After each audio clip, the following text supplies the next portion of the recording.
Purpose Posse. I always wonder how YouTubers come up with the start of their intros. Purpose Posse. I don't know. It's just, it gets catchy after a while, I guess. And y'all my posse. And you're in Purpose. So what's it to you? Purpose Posse. Hey guys. Happy day 6. Life is a temporary assignment. Yeah, it sure is. I hope everybody has been enjoying this process. I am like on fire. Y'all won't believe. I just knew that I was going to be better at my timing today. But sure enough, it's almost 5 a.m. But technically, time jumped ahead. So if we didn't jump ahead, it's almost 4 a.m. That's more like it. Yes, so these things have been getting winded, so I really am going to jump into this word because this is a short chapter, y'all. So you should be very excited. It was a short chapter, but there's about 14 scrimps. So without further ado, Father, in the name of Jesus, may the words that are coming off of this page be music to the ears of those who hear. May it provide wisdom, truth, peace, love, and purpose in the mighty name of Jesus. Amen. Life is a temporary assignment. It's interesting because as we read through each chapter, I definitely notice that there are a lot of similarities between the theme, right? Like, I love how Rick uncovers different aspects of purpose, but how still we learn that even with the things that he's uncovering, that it's still circulating around the same theme. I've learned as well in my studies of the Bible that while we think the Bible is kind of, for some of us, it can be a hard read, like especially when you're initially getting into it. What you learn is it's themes, right? You're just going on a journey with different themes, and each theme is, circulating around that same principle, purpose principle. The Bible is all about the purpose principle. It's purpose-based. So once we get that in our minds, it's easier to kind of grasp the concepts. Like so many places in that literature, they repeat things from prior. I'm not about to play like I don't need water. God bless. There's so many scriptures that you will find repeating where Paul will cite someone from the Old Testament, or there is a prophecy in the Old Testament that then comes true in the New Testament, and you're like, dang, like it's a lot of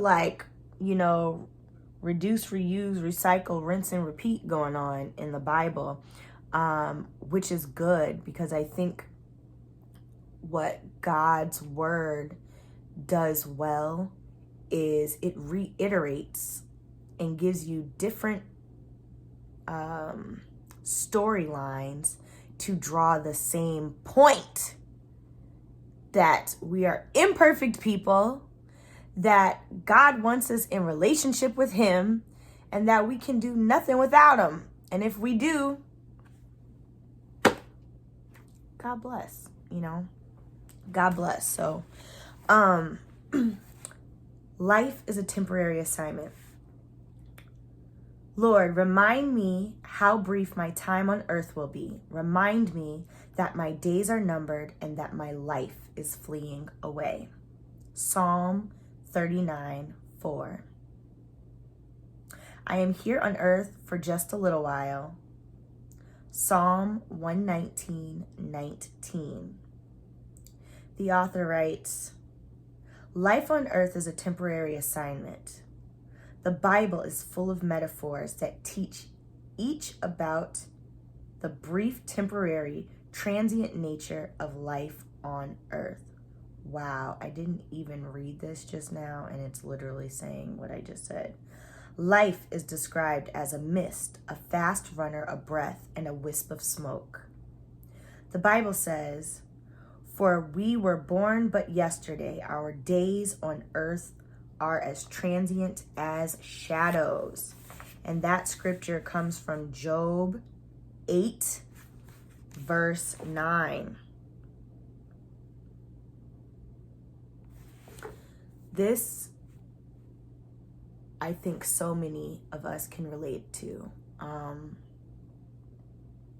We look up and we're 35. Or 35, or 30 live, however you want to look at it.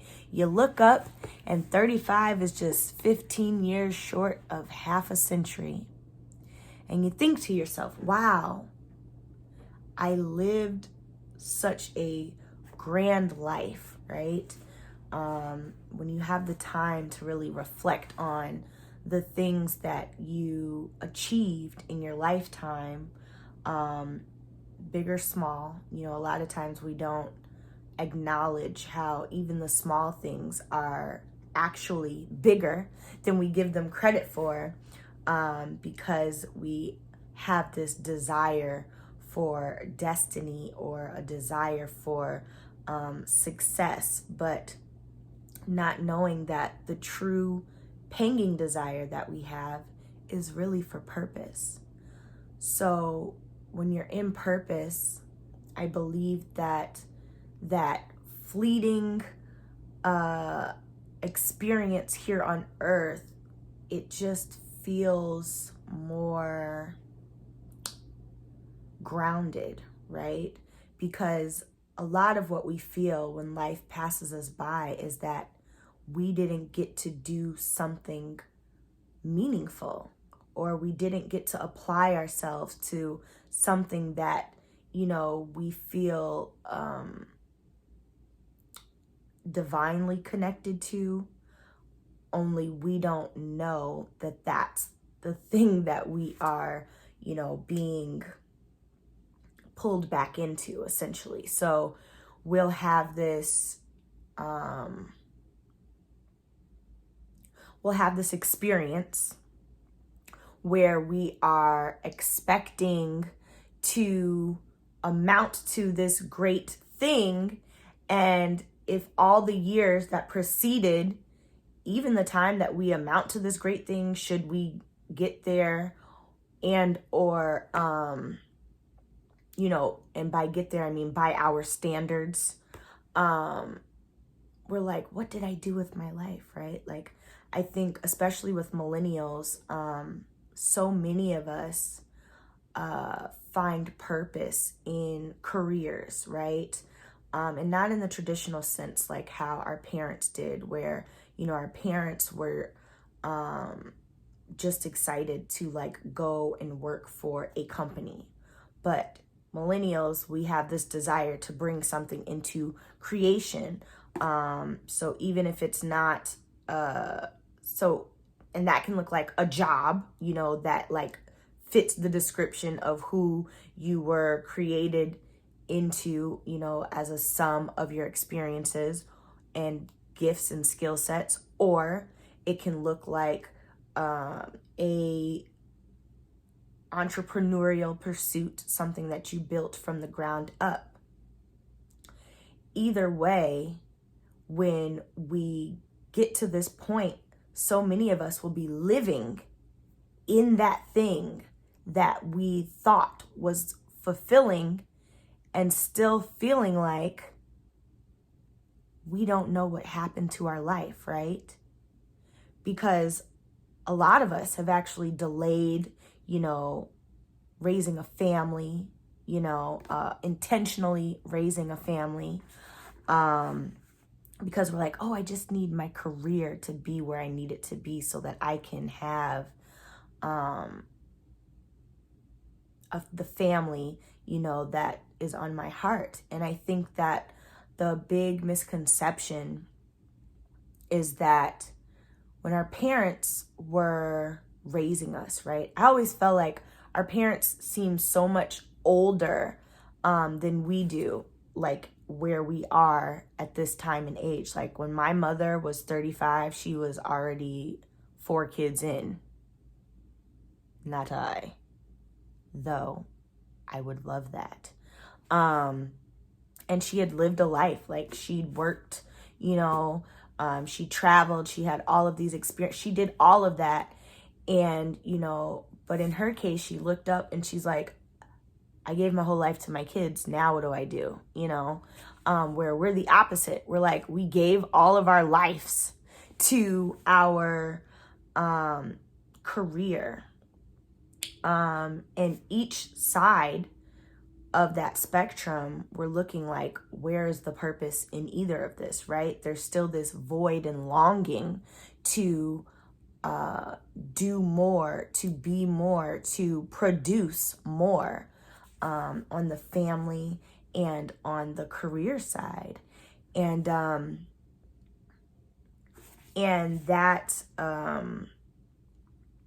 incessant need for answers, or that incessant need for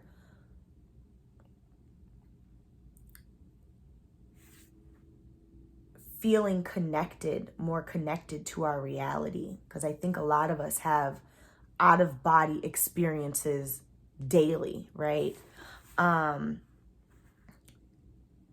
It dwells in the secret place of purpose and not knowing what the purpose is. Years ago, when I was in between transitioning out of New York, I met a very, very dear big sister to me now, who she met me while I was working a job as a brand ambassador. And at the time, she was, intrigued by my salesmanship, right? About promoting this product at the time. And, and I was just intrigued by like her presence. I was like, wow, you have presence. Like, what is this, And I quickly learned that was God. Like that was like, she was a prayer warrior. She was in her word. She was raised in the church. And surprisingly, someone who still had this fire and passion for God. And she was my 10 years my senior, right? And she really took me under her wing and allowed me to just be that annoying little sister with all the questions and curiosity. And I'm very grateful for her. But in that relationship, as we were talking, one of the first things, Rocky just scared the crap out of me. Oh my goodness. Whew. One of the first things that we discussed was she knows her purpose, right? And you can see it like dripping off of her presence. Like it was truly that. And I remember there was this guy that like walked up to her and was trying to like approach her, I wouldn't even say romantically, but just in hindsight, spiritually, he definitely was dealing with something. And her presence and demeanor was so stoic, strong, and just like, purposed, that, she just shut him down, but like in the most like polite, don't mess with me, I'm a woman, child, daughter of God, and bless you kind of way. And I remember thinking like, wow, how do you learn how to create these boundaries with people? Ooh, excuse me. Because I feel like I've been in situations with that same thing, and there's always this like tension on my part, thinking like the person's going to do something bad, but she spoke with this authority, right? And I think that is that grit that you get with purpose. Like you have something that you attach yourself to in purpose that gives you this authority, right? Like purpose is authoritative. And so when we look back at our lives and we reflect on like the things that we did and didn't accomplish, purpose allows us to not hold on to regrets, right? Like we're not wallowing in regret. We're not over analyzing or assessing how we could have done more, or we're not guilty or shameful for not achieving certain things, because in purpose, you understand that some things were reroutes, some things God did not intend for you to go down that path in the first place, and some things, if you didn't fulfill it, it was more of a testament to your development as a human being at that time. So you can't be upset. But like what I said previously is we are constantly in this test of being able to move through experiences that God believes that we can handle. And our life is a sum of those experiences. And if we don't get it right, then it's just we go through that recycling until we are back to the point where God says, okay, yes, you've passed. Good and faithful servant. You are now on level 2, level 8, level purpose. And I just think that purpose is like, when Neo becomes the one in the Matrix, it's like Jesus, if you think about Jesus hanging out with all the wise guys, at a young age, and how it took him to start at a young age. If you ever look at the history and story of pastors, they always start so young. I believe T.D. Jakes has talked about his years, soapbox preaching, the apostle of my current church and the last church that I attended, everyone I know, they started in their teens or, right in that transition into adulthood. And so, we know from what's that book called? The Outliers, right? Outliers talks about how it takes 10,000 hours to become a master of whatever your thing is. So somebody that put in the 10,000 hours is now walking in the purpose of whatever that thing is. So if you hadn't been taking time to walk in purpose with God with 10,000 hours, then, it makes sense why, certain levels you're not able to pass as effortlessly, or why something still,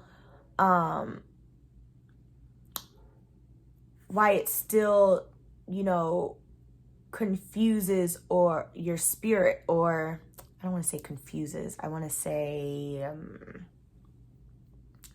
why something still,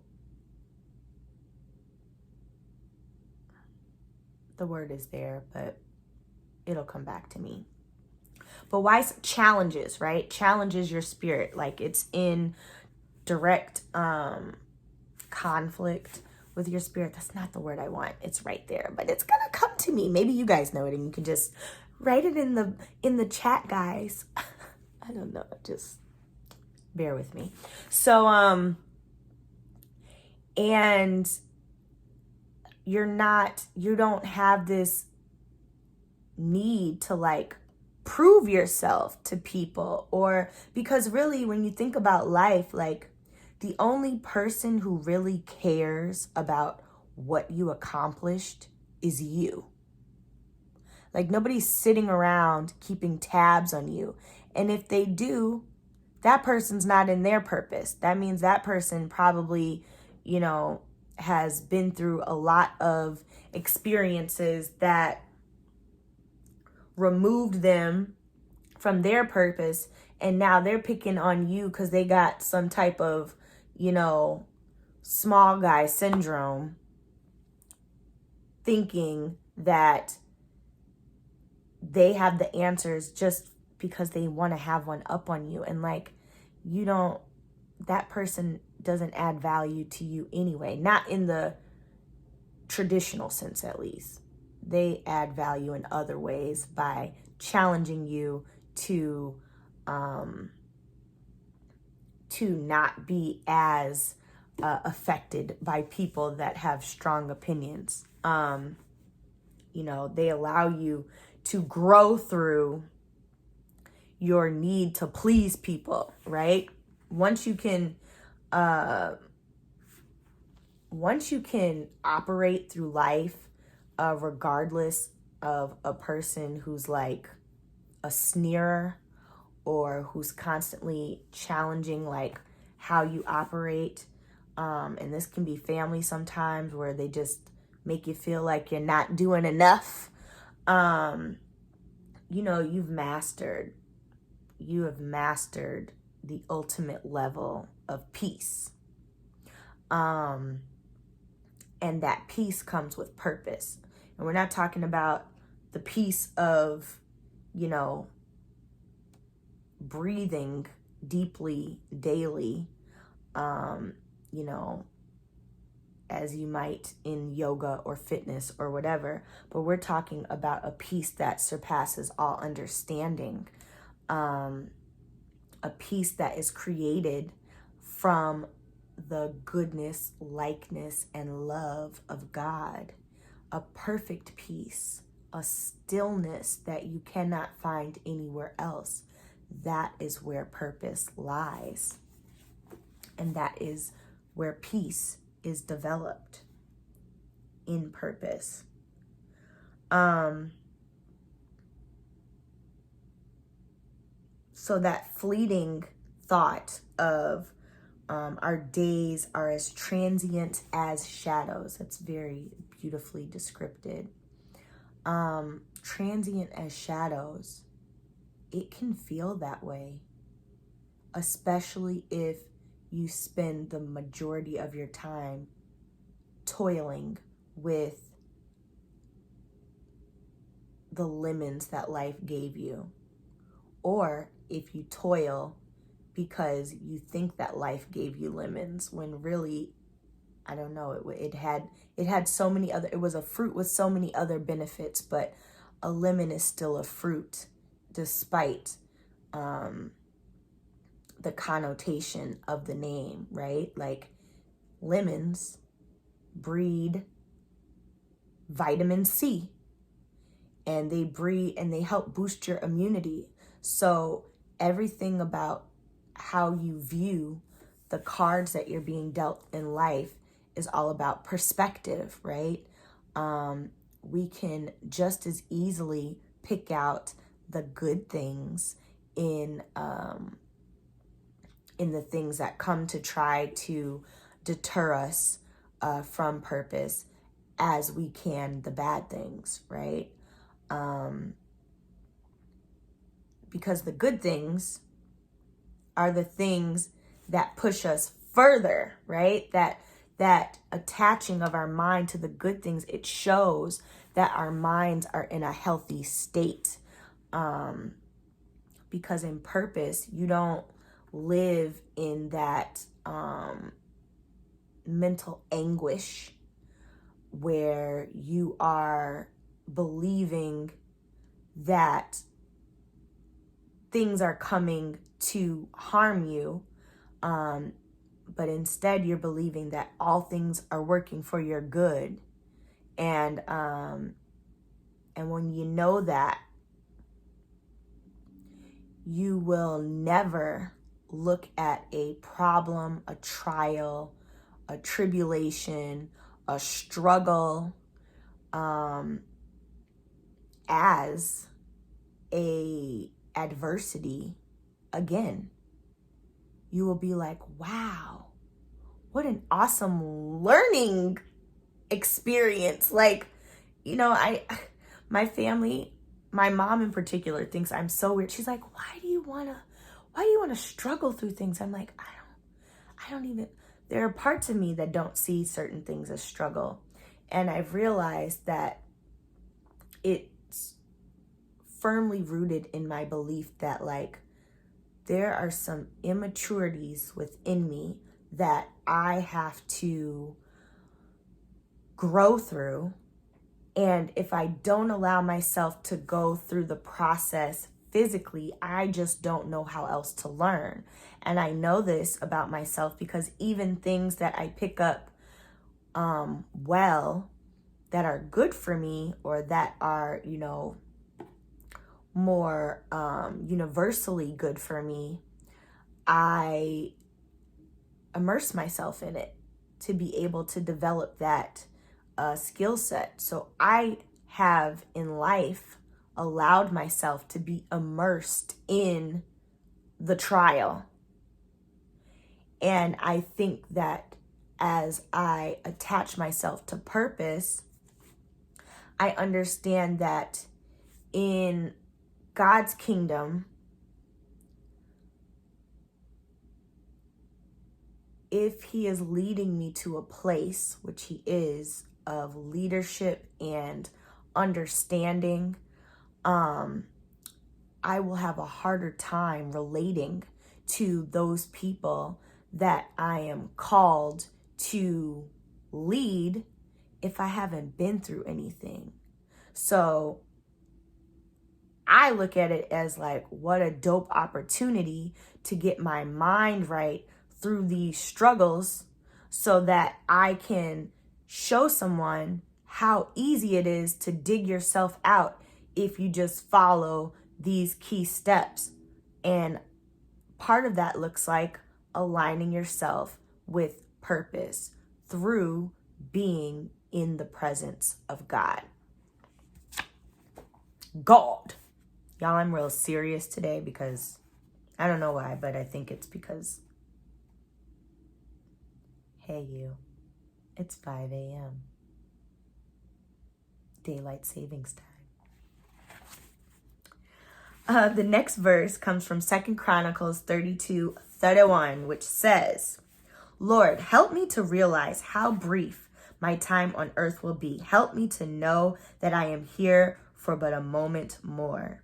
That's a good prayer. This is a prayer that we all should be praying together daily. Lord, let's repeat after me by way of David. Lord,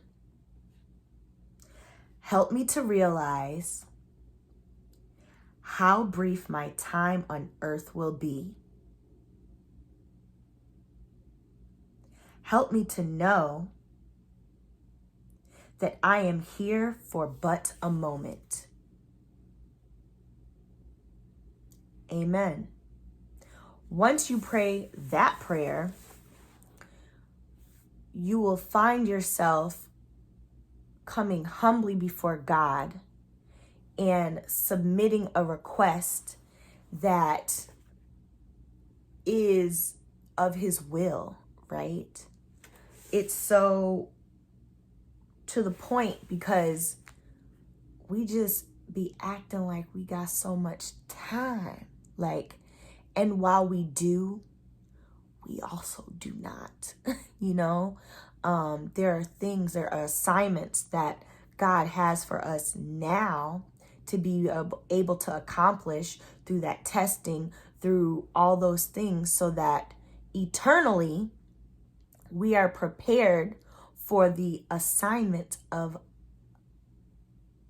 eternity. I was going to say of a lifetime, but of eternity, literally.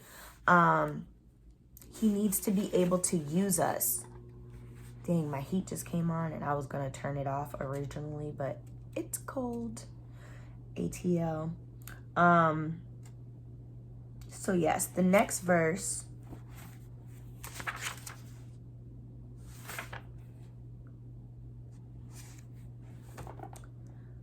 comes from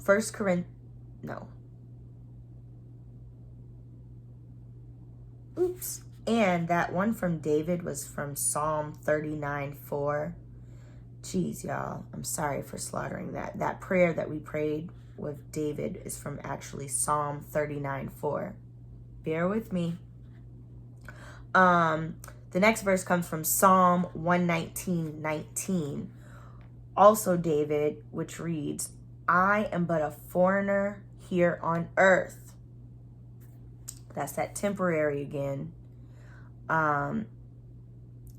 And Peter says in 1 Peter 1:17, how come David didn't get his own chapter? He's like the best. He has his own chapters, but it's not his name. It's not the same. His own book, I'm sorry. Why didn't he get his own book? If you call God your Father, live your time as temporary residents on earth. Amen.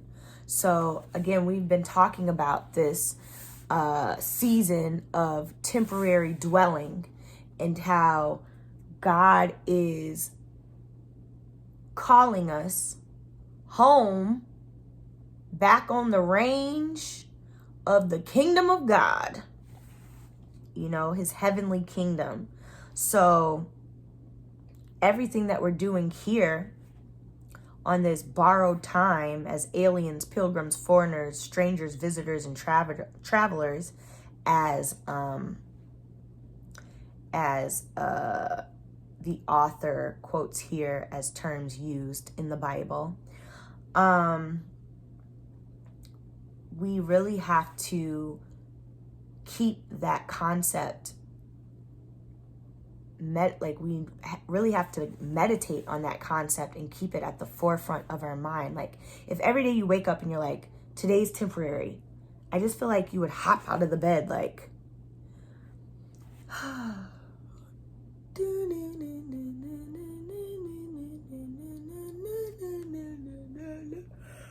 oh shoot, I got things to do. Time is of the essence. You know what I mean? Like, thanks God for waking me up. This is the day the Lord has made. I will rejoice and be glad in it. And then you get to work. You get to working about your Father's business, literally. And I think that is a little fire that a lot of us could, do well to light up under us. And it gives us a sense of confidence, that authority that a lot of us lack because we are looking for someone else to validate and affirm why we're here. When the only person who knows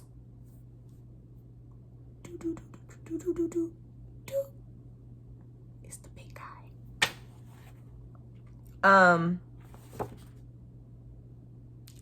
Philippians 3:19-20 reads, all they think about is this life here on earth, but we are citizens of heaven where the Lord Jesus Christ lives. So as believers, we're called to think differently about life, meaning that our desire to dwell amongst others should literally be to treat our neighbors as you would treat yourselves, right? To look out for your neighbors. Actually, this past Sunday at church, Apostle started this message on the do-gooders, right? And it's this whole concept of, doing good by your neighbor, like do right by folks. And when he gave us this challenge to go into the week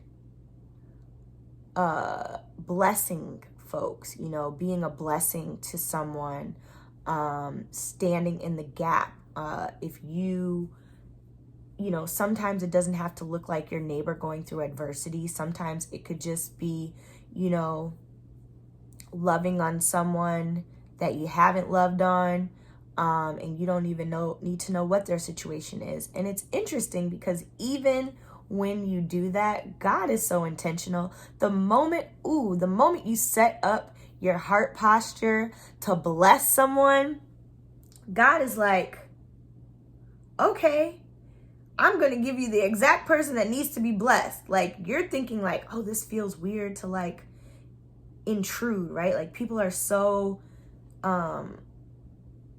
sensitive to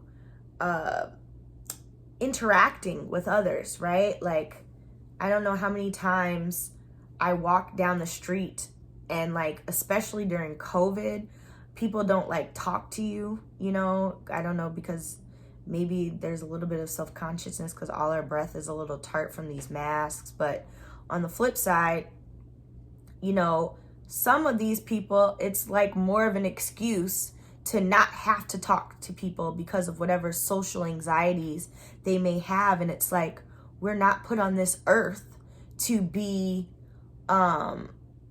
socially,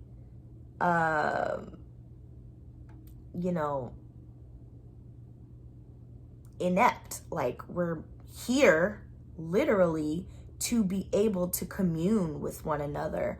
And so when you're not if you're not putting relationship at the forefront of your existence, you're missing out on a move of God. Smiling, saying hello to people when you're in their presence, like that is doing God's work. It really is. Saying thank you, being hospitable, being gracious, all those things, that's doing God's work. People are going through life every single day with all kinds of demons and torment on their mind.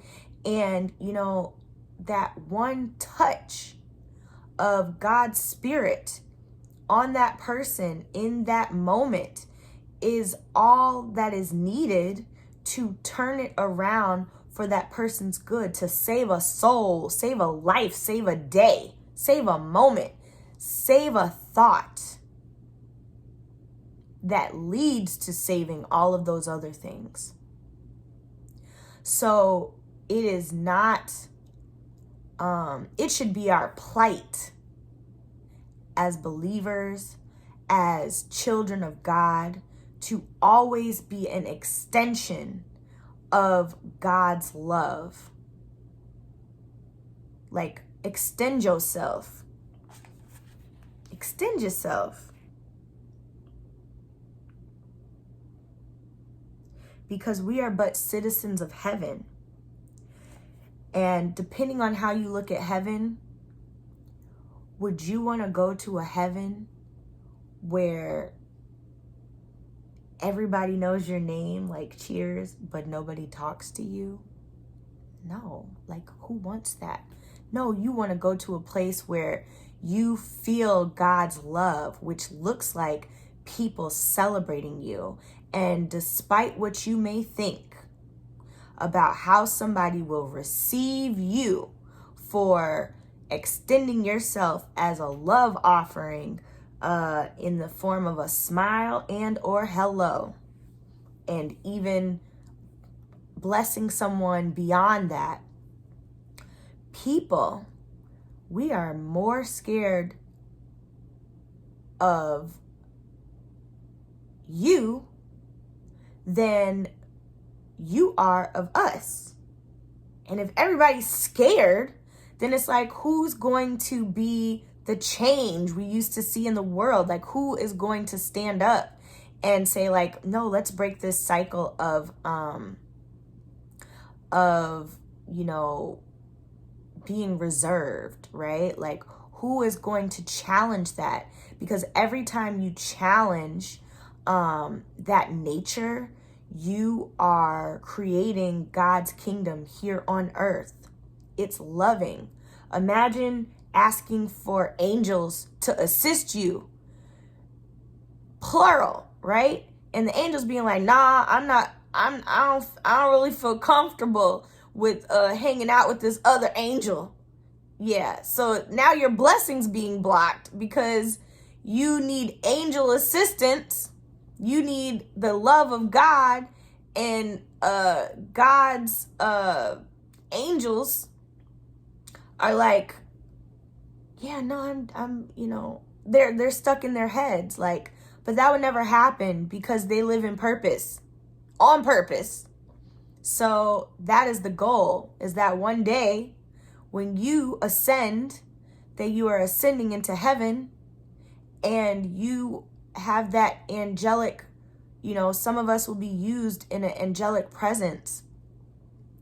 And, and in purpose, you are a fellowshipping, encouraging spirit that intercedes on behalf of others. And you can't intercede if you don't know how to get along and get around people. It takes that. And so every day we should be looking for ways to impart that love and impart that encouragement, right? Impart that little bit of hope. Impart that reminder that that person is seen. It's not that we're supposed to get drunk off of the affirming of people, but there is love in affirming God's people. Love on people, man.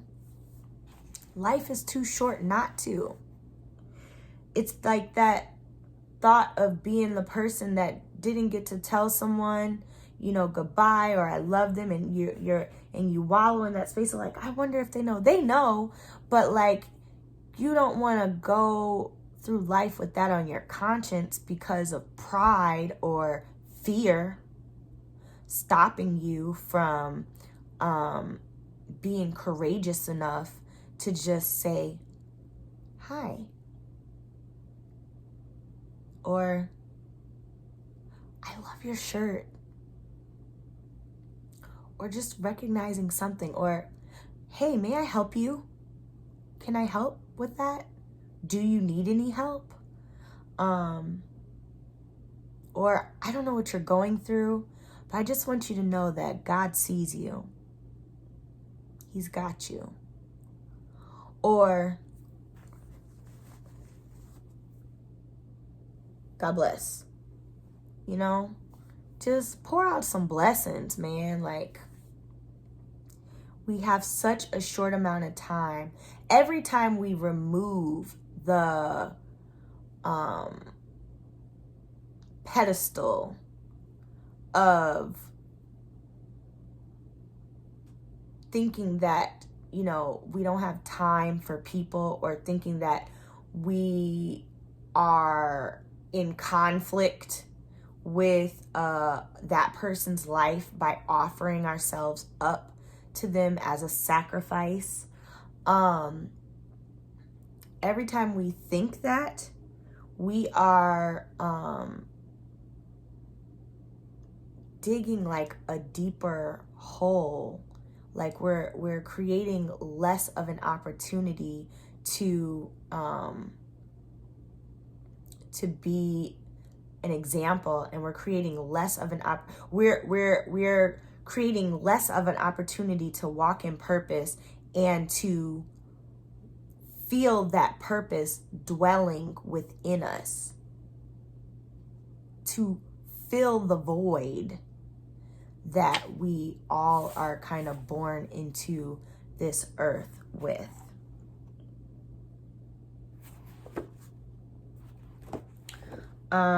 James 4:4 reads, "You're cheating on God.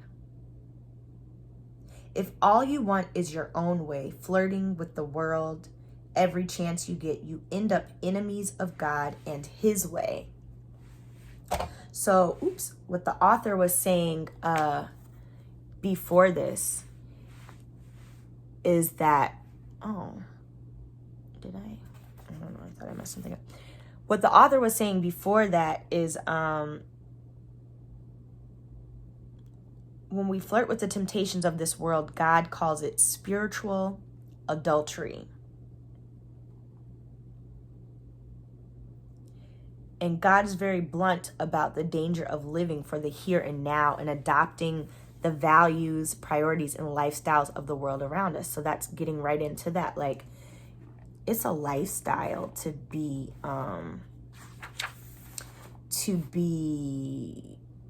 unrelational. It's a lifestyle. It's a choice to be inside of yourself, to be living for the moment, to be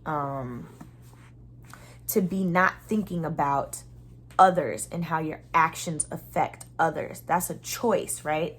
And it's a worldly choice. And we are in a time where that is very prominent. And if you're not reflective and taking this time to be in God's presence, then you will continue down this spiraling path of being drunk on your desire and the world's makeup, that you will be out of order and obedience with God. Or as the Bible says, you end up enemies of God and his way.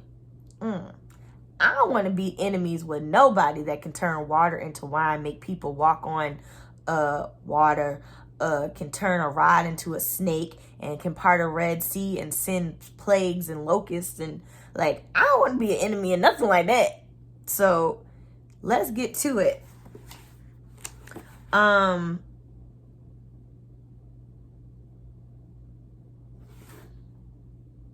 2 Corinthians 5:20 reads, "We are Christ's ambassadors." Yes, I was just talking about brand ambassadorship.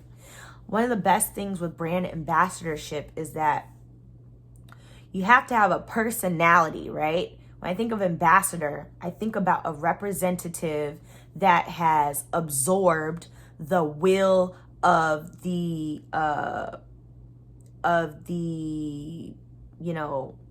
chief officer,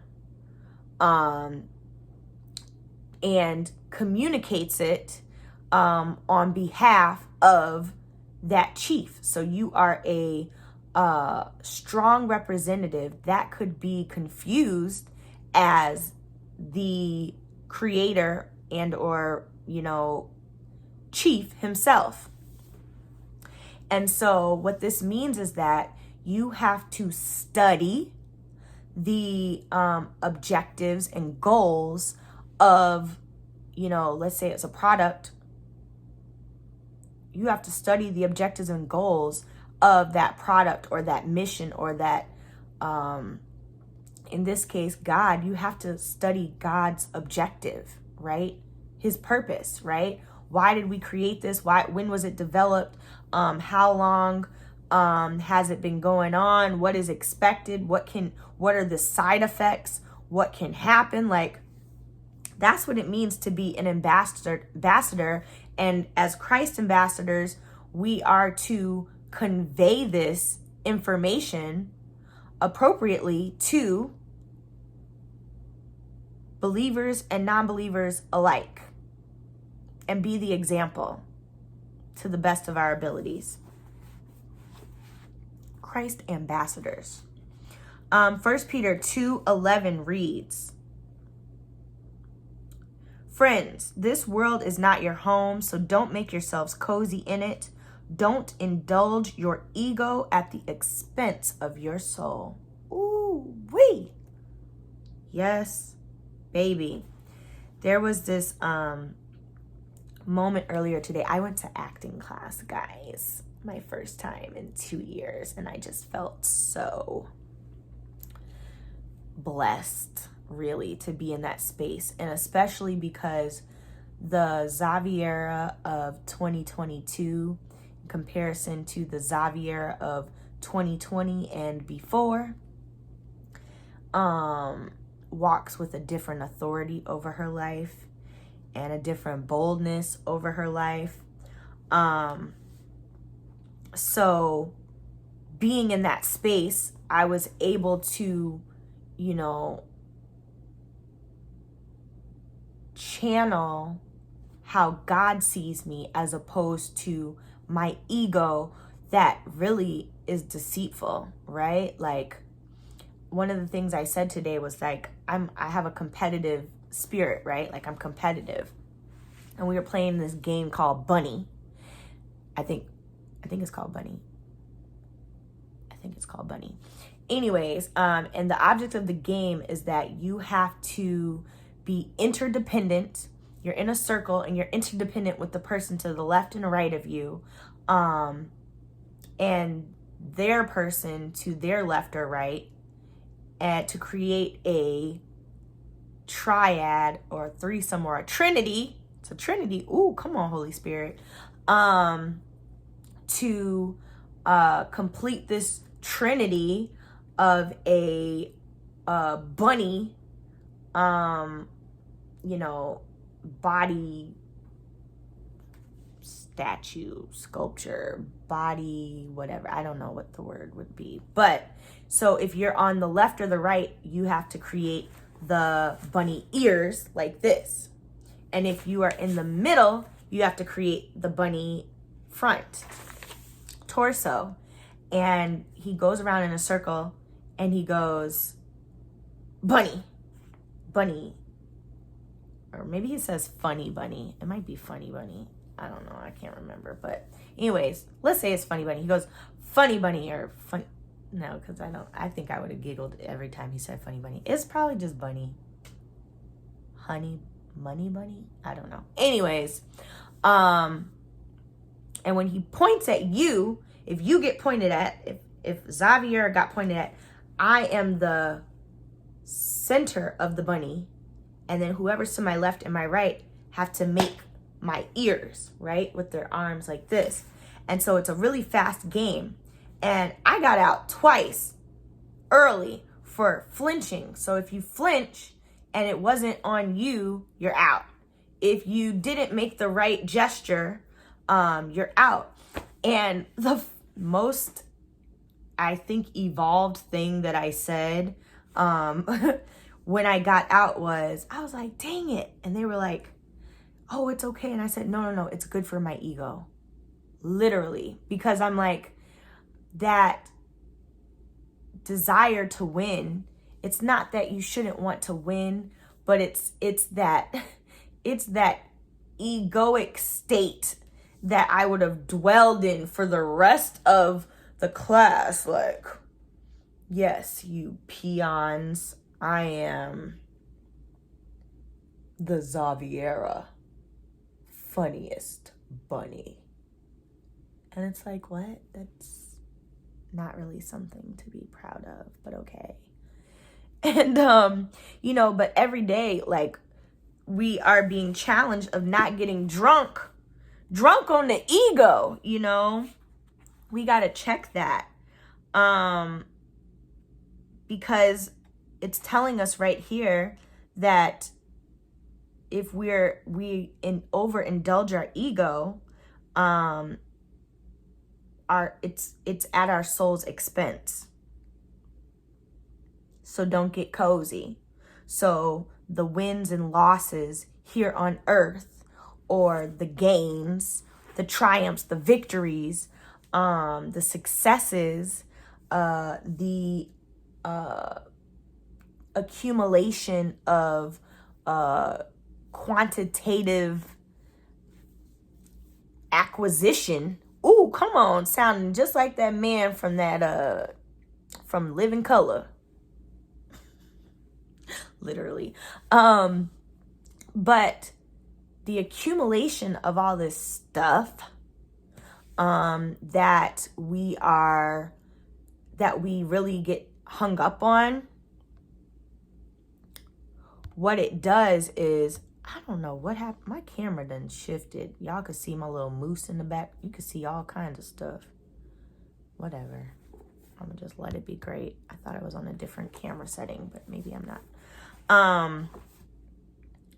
But the accumulation of that stuff, like, is a worship. That's worshiping God. It's being so proud of your stuff that you forget where it and you came from. Okay, we not having that. We not having that. So, 1 Corinthians 7:31 reads, "Those in frequent contact with the things of the world should make good use of them without becoming attached to them, for this world and all it contains will pass away." So any and everything that passes through our hands should have a purpose. Where is it going? What is it serving? How can it bless somebody else? Where is it going? What is it serving? How can it bring God glory? Where is it going? What is it serving? How can it make a difference? How can it be in purpose? How can we purpose it? And the way that you know if you are worshiping that thing is, can you let it go? I've had to let go of quite a few things. And I will tell you that it's a struggle. Letting go of things is a struggle sometimes. Like, you're like, dang, but I worked so hard just to get this. Even if you didn't work that hard, you just like, the working so hard is I strive to get to this point where I could have this. And even if you didn't work hard for that thing, you thinking about all the years that you went through of not having. And so that becomes your new standard, or your new the new way that you identify with what you don't, with what you do or don't have. And so you just put it on a pedestal that God said you ain't supposed to do. Dag nabbit. 2 Corinthians 4:18 reads, "The things we see now are here today, gone tomorrow. But the things we can't see now will last forever." That's that Holy Spirit. Forever, ever.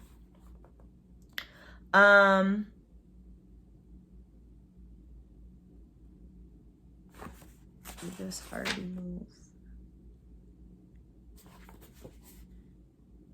So the author sums up in a passage from John 16:33, 16:20, 15, and 18 through 19. This is my point about how the Bible will just kind of have that same theme or repeat the same types of things in different parts. But what it reads is, "The fact that earth is not our ultimate home explains why, as followers of Jesus, we experience difficulty, sorrow, and rejection in this world." He goes on to say, "It also explains why some of God's promises seem unfulfilled, some prayers seem unanswered, and some circumstances seem unfair. This is not the end of the story." So when you can perceive that this is not where your story ends, you find yourself having a lot more grace and a lot more patience with the process that you're going through, because you understand that it's working for your good, And that if you truly believe in the God of miracles and the God of love, then he's not going to allow you to be in that space. You being in that space is more of a reflection than it is of God. If you're going through a trial, it's more of a reflection of what God is doing in you than what he's doing to you. Y'all wait on the book. That didn't come out of that came from the man upstairs. Getting drunk on that ego, girl. I'm just kidding. Thus, saying in 2 Corinthians 4:18, we fix our eyes not on what is seen, but on what is unseen. For what is seen is temporary, but what is unseen is eternal. 1 Peter 2:11 reads,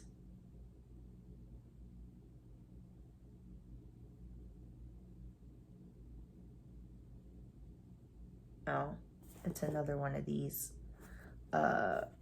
quoted passages that's not the full thing. It is a fatal mistake to assume that God's goal for your life is material prosperity or popular success, as the world defines it. The abundant life has nothing to do with material abundance, and faithfulness to God does not guarantee success in a career or even in ministry. Never focus on temporary crowns, which is, I guess, the sum of 1 Peter 2:11.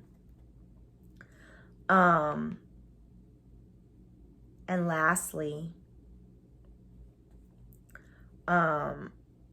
so yeah, that's that crowning, that's that putting on the pedestal.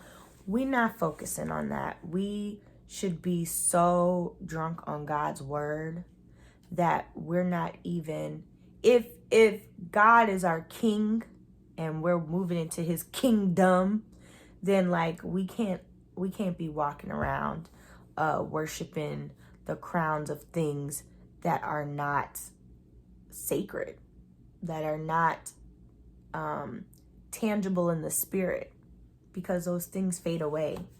You not fading, but those things will fade as they do. While everything in the world becomes extinct, bodies, matter, things decompose, spiritually, you live on forever. So why give credence to something that is not eternal? How do you measure that value if you are more valuable than that thing because of your spirit and the Spirit of God that dwells within you? Hebrews 11:13 and 16 reads, all these great people died in faith. They did not get the things that God promised his people, but they saw them coming far in the future and were glad. They said they were like visitors and strangers on earth. They were waiting for a better country, a heavenly country. So God is not ashamed to be called their God, because he has prepared a city for them. This is talking about all of the people that led God's people to a promised land, right? And it's so interesting because when we think about the promised land, ooh, thank you, Jesus. Thank you, Jesus. What we believe is the promised land is that God is trying to show us his riches and glory on earth. But once you have mastered the Spirit of God within you, you have all of the riches and glory that you need. And why God uses you, or has used Paul, or Moses, or another one the author quoted here is John the Baptist, who led all of these people to faith, is that it's that same sacrificial concept that those people were led to the good things because they haven't learned the best thing. Talk about it. Being led to the good things of this world is God's concept. It's his example for you to understand. It's like pulling out his last trick, right? He's not tricking you, but it's like him pulling out his best, so that if everything else that his servants that he sent to teach you didn't convict your heart, and if those things didn't convey what he had for you, he goes, all right, I'm going to bring you to this promised land so that you have to worship me. You have to. And from there, he starts doing the work that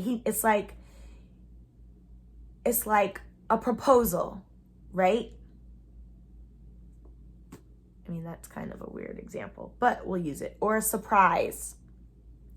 You have to lead the person to the surprise in order to surprise them, right? In order for the unveiling, the grandiose unveiling to capture the essence of how sacred this love is, right? When you do a gesture like a surprise, you're capturing the essence of how sacred the love is, or how valuable you deem that love.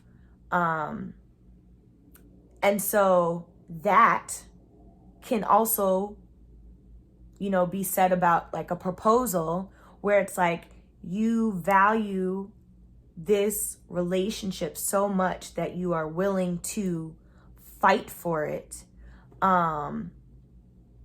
in the spirit and in truth, in the natural, in the supernatural.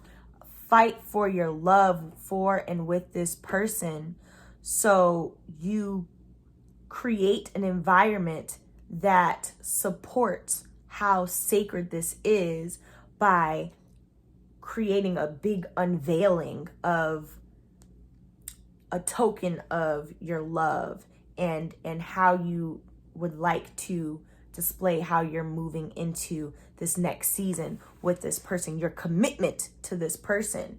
And so God is like, when I present the promised land, I'm presenting to people that do not know me on the spiritual level that I designed you for, to be able to understand how sacred this covenant is. All this in yours in eternity, if you would just get in my presence the way that I desire of you, as that person who led you to the water to drink has done before you. And we could just end it on that, I'm not even going, because God is good. And that's about the goodest of the good right there. And so day 6 is thinking about my purpose. The point to ponder: this world is not my home. Verse to remember: so we fix our eyes not on what is seen, but on what is unseen. For what is seen is temporary, but what is unseen is eternal. 2 Corinthians 4:18. Question to consider: how should the fact that life on earth is just a temporary assignment change the way I am living right now? The answer to that is today's purpose principle, number 6. For me,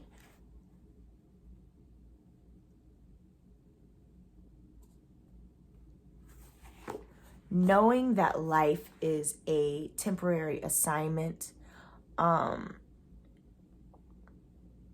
really garners my commitment to even creating this content, to be in fellowship with you all, whoever you are, right now, because we've seen dark times, and I know that there will be more dark times to come. And if my voice can touch just one person, I think we always look at people, oh my God, not again.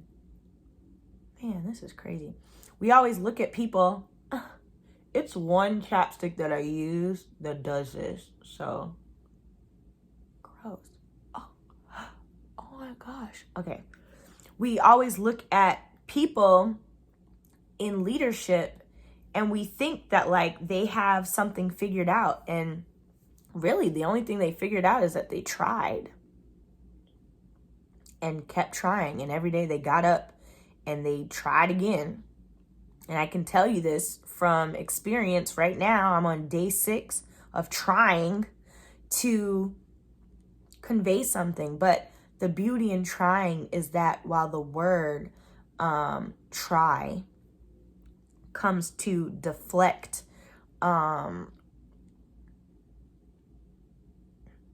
productivity, you're actually doing.